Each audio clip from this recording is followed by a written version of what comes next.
한번 사연을 주셨던 분들이 다시 보내주는 경우가 많아지고 있습니다. 재구매, 네. 재방문해 주시는 분들이 많아서 흐뭇하게 생각하고 있습니다. 감사합니다. 부담도 되고요. 네. 네.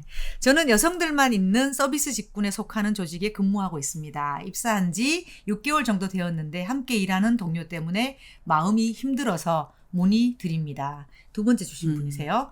저보다 나이는 어리지만 이 조직에 오래 근무한 동료가 동등하게 일을 나누지 않고 상대적으로 중요한 일은 자신이 맡아서 하고 허드렛 일만 저한테 시키거나 쌀쌀맞게 굴어서 다른 부서 사람들에게 저에 대한 안 좋은 뒷담화를 하고 있다는 것을 알게 되었습니다. 저도 이 분야 경력자인데 언제까지 이런 업무만 하면서 시간을 보내야 하는지 이유도 모른 채 이런 홀대를 견뎌야 하는지 고민입니다. 상사에게 상담을 했더니 상사도 이미 알고 있는 일이라고 하네요. 그런데 그동안 제 직장 생활을 돌아보면 늘 여초 집단이었고 저는 늘 팀 내에서 협력 관계가 아니라 경쟁자로 인식이 되었던 것 같습니다. 그게 동료나 후배뿐만 아니라 저하고 얼마 차이 안 나는 바로 윗상사도 제게 그런 감정을 느꼈던 것 같아요. 어떻게 하면 제가 경쟁자가 아닌 본인들을 도와주고 협력해야 할 대상으로 인식될 수 있을까요? 두 번째, 어떻게 하면 가짜는 기싸움, 감정 싸움이 아닌 서로 의지하고 도와가며 부서를 잘 돌아가게 만드는 동료나 선후배 관계가 될 수 있을까요? 저는 네. 이 여초 집단에서 일을 해본 적은 없어요. 저도. 네. 주로 그래도 남초지 여초는 네. 경험한 적이. 그래도 코칭하시면서 그런 조직을 그런 보셨을 것 조직을 같아요. 보죠. 네, 네. 네, 보고. 다를까요? 그런 조직과 여초 조직과 여초가 아닌 조직. 사실 이런 상황들은 네. 여초가 아닌 조직에서도 발생하거든요. 제가 코칭하고 이제 관찰한 케이스가 많지 않기 때문에 일반화시키기엔 좀 조심스러워요. 근데 제가 관찰한 케이스만 가지고 놓고 보면 네, 이런 현상이 있더라고요. 그래서 왜 이런 현상이 생기나요? 그거는 잘 모르겠어요. 저도 사실은 이제 이 사연을 듣고 생각을 해보면 저도 이제 이분들은 그 작은 조직에서 서로 협력하면 더 유리한 상황을 만들 텐데 그렇죠. 왜 이렇게 불편한 직장 생활을 일부러 자기들이 만들어서 서로 힘들게 살아가고 있을까?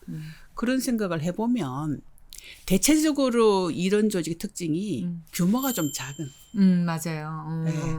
이제 그 의미가 뭔가 하면 왜 승진급의 기회도 별로 없고 그러니까 뭔가 내가 쟤보다 잘났을을 드러내거나 인정받을 수 있는 기회가 딱히 없어요. 제한돼 있구나. 네. 제가 볼 때는 그래요. 네. 네. 그래서 왜 인력의 흐름이 빠른 조직이거나 아니면 뭐 승진해서 이렇게 커리어가 확장될 기회가 있거나 이러면 이런 문제로 시간을 쓸 시간이 없어.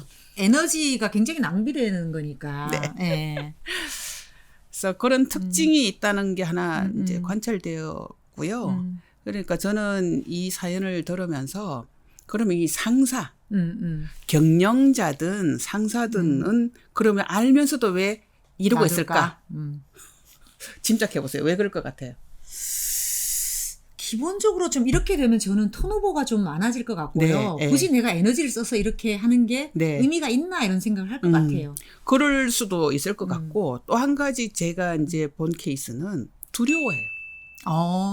여자들까지 여자들끼리의 감정 싸움에 내가 들어가서 휘말리는 거에 대한 두려움이 상사가 남자든 여자든 똑같더라고요. 여자 상사도 이 상황을 너무 두려워해서 손을 안 대더라고요. 그래서 이 지금 사연자의 회사도 상사가 아마 알고 있어도 손을 감히 못 대고 있는 상황일 거예요. 그래서 조직적인 어떤 그런 특징이 있더라, 문화적 특징이 있더라 하는 걸 그냥 우리가 배경으로 네, 좀 짚고 싶었고요. 네. 이제 이분에 대한 질문에 대한 답을 좀 드리면 좋을 것 같아요. 네. 첫 번째 질문이 경쟁자가 뭐였죠? 아닌 본인을 도와주고 협력해야 될 대상으로 인식될 수 있는 방법에 대해서 질문 주셨는데요.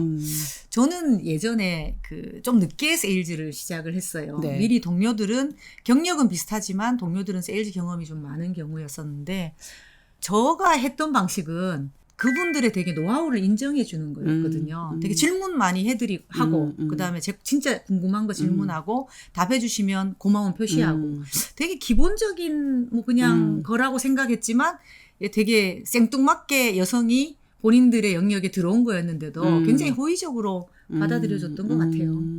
대체적으로 우리가 줄 수 있는 이제 팁이 그런 방향이잖아요. 우호적인 호감을 갖도록 이제 해야 된다. 근데 이제 아마 우코치님이 몸담았던 조직은 아까 말씀드린 그 배경하고 좀 다를 거예요. 그렇죠. 성장 가능성이 있고. 맞아요. 네.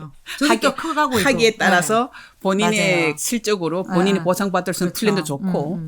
그래서 지금 그 말씀도 굉장히 이제 사연자께서 귀담아 들으시면 좋을 것 같고요. 저는 이 질문을 주실 때 나는 이게 한 번 겪은 일이 아니고 여러 번 가는 직장마다 그랬어요. 같은 경험을 하고 심지어 나보다 그 선배격인 사람한테도 예를 들어서 뭐라 그럴까 견제 반응을 같은 걸 받은 받았다고 거죠. 하신다고 하면 일단은 조금 죄송하지만 나한테서 그 왜를 한번 찾아보시면 도움이 돼요.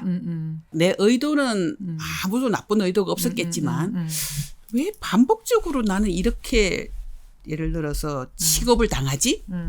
이런 대접을 받지? 라고 할 때 공통적으로 내가 보여준 어떤 원인 행동이 있을 거예요. 그걸 한번 보시면 좋겠고 이 질문에 대한 답은 우코지는 똑같아요. 지금 기존에 있는 사람들이 했던 일들에 대해서 그 사람들이 왜 새로 와서 보면 문제가 많이 보이잖아. 그렇지. 그래서 내가 좀 더 잘할 수 있어. 내 방식으로 막 해보잖아요. 그게 약간 질투거리가 되지. 네. 또 이 새롭게 막 하는 게 또 상사가 또 긍정적으로 봐. 이러면 기존 인력들이 삐지지. 그냥 통으로 실은 게 되거든요. 그러니까 일단은 우코지님 대답에 좀 집중하셔 드렸었으면 좋겠다. 두 번째로 넘어가 볼까요? 네, 두 번째 질문이 네. 이 가짜는 기싸움이나 감정 싸움이 아닌 서로 의지하고 도와가면서 부서를 잘 돌아가게 만드는 관계를 만들 수 있을까예요. 나는 기싸움의 한 축을 안 잡고 있나요? 나도 한 부분이다. 이 기싸움. 상대방이 그렇죠. 기싸움을 시작했잖아요. 네. 내가 밀리지 않으려고 뭔가 지금 애를 쓰고 있잖아요. 그럼 나 기싸움을 지금 나도 하고 있는 거예요. 그래서 가짜는 기싸움 상대방이 하고 있으면 내가 그 긴장의 끈을 내가 안 잡으면 돼. 네. 참전을 한 거예요. 참전을 한 거예요. 참전하지 마시라. 네, 참전을 안 하시는 게 좋겠고 네. 또 한 가지는 왜 감정적으로 다른 사람 긁는 사람 있잖아요. 그건 내가 어떻게 할 수 없을 때가 많아요. 그래서 그냥 냅두는 수밖에 없어. 맞아요. 네. 그분이 제 풀에 그냥 지치도록 놔두는 수밖에 없지. 그걸 내가 바로 잡으려고 하는 순간 이제 참전이 진짜로 네, 전면전이 되거든요.